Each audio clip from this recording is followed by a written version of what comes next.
Now I'm going to dig out my dark color.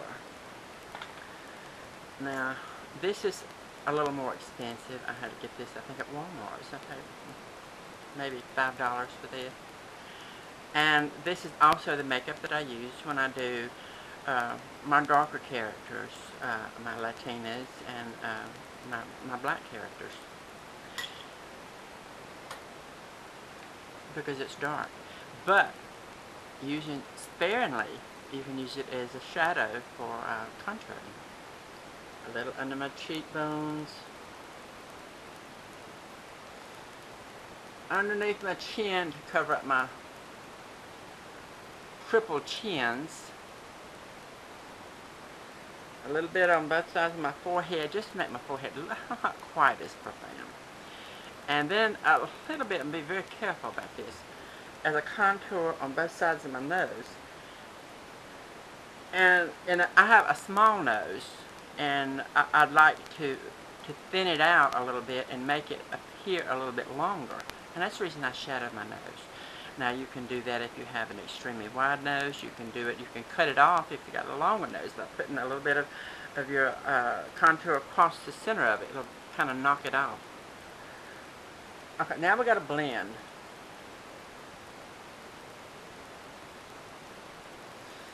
I mean, this seems like it's taking a long time, but it maybe takes me 10 minutes, you know, because I know what I'm doing. If I'm not having to sit and tell somebody step by step and take my time, you know, doing it. But if I'm doing it, you know, quickly, it takes me about 10 minutes.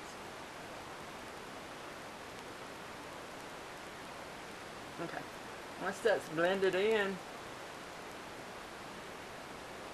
start to see a difference. Okay.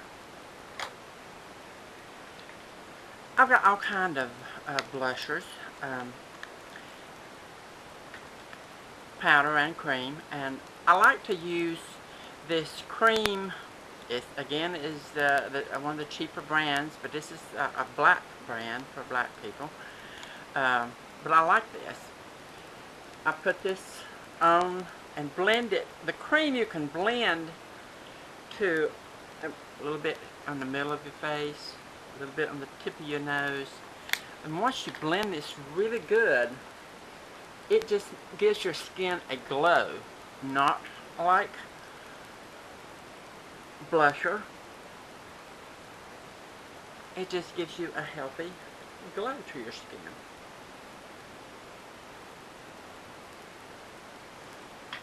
I see that's starting to look a little bit nicer than when I started. Okay. Now I'm going to set this makeup. And what I've got here, I've got an old antique dusting powder box that I keep regular cheap talc. It's just a scent-free talcum powder.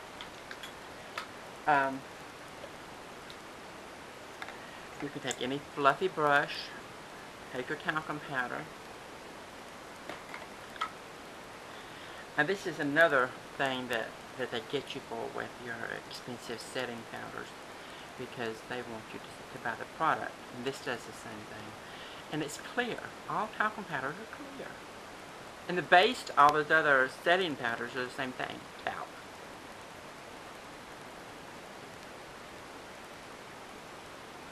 When you set your makeup, it makes it last all day.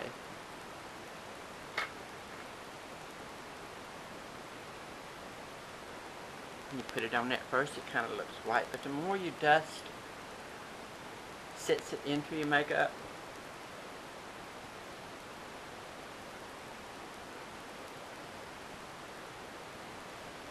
Now, this is your basic face.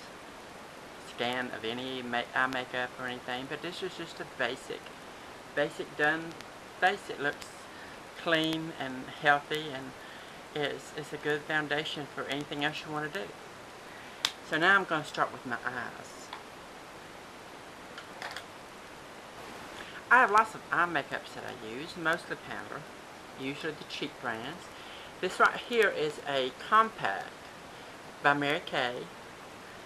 I like it because you can have a blush, a lipstick, and 3 eyeshadows all in one, and they all come out to be replaced whenever they run out. So you don't have to worry about buying your compact again. You just got your colors to put in there. My favorite color, because I have big eyes that need to be set back into my head, I like to use this bronze, this brown bronze color. And you can see it's almost gone because I use it all the time, almost every day. I've got other alternatives to it in case something happens to this, but I always use brown on my lids because I have big eyes. Now, if you have small eyes, your best bet is to take your brown, put it only in the crease of your eye, and then a light color, a pink or a white, on your lid to bring your eye out. But in my case, I'm wanting to set my eyes back into my head. You know, I have frog eyes, so I like to set them back in and turn my frog eyes into bedroom eyes. So that's what I'm going to do today. Okay, I'm going to start with my brown. I start in my crease, and I'm going to work my way down. And don't worry, because you're going to get a lot of this that will fall onto your face, your nose, your cheeks and stuff. Don't worry about that. Wait till you're completely finished, and then you can go back with a loose brush and just dust it off. If you panic now, you might rub it into your skin, and you got to start over.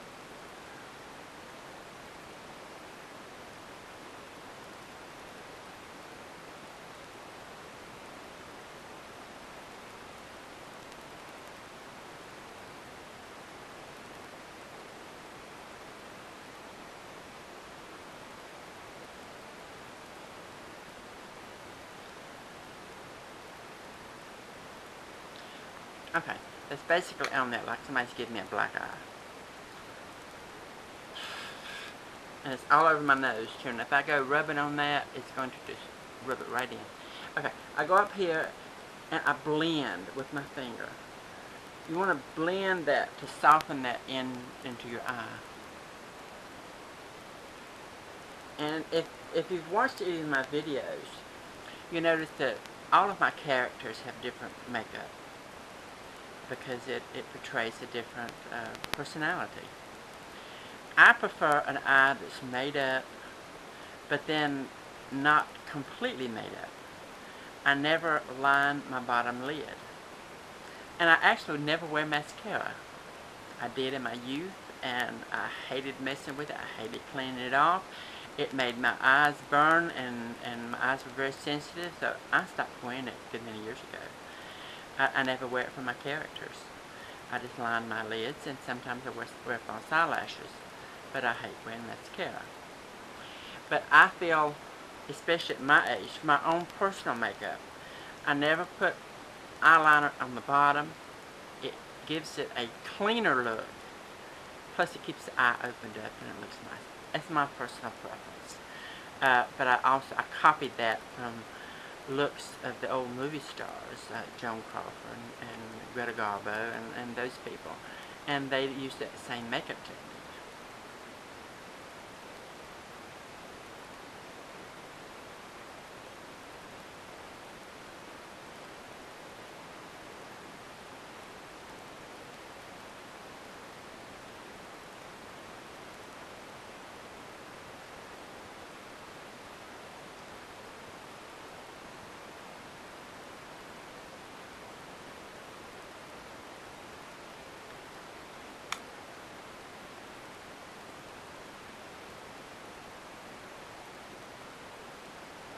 Now see, on me, this works. On some other people, it may look like raccoon eyes.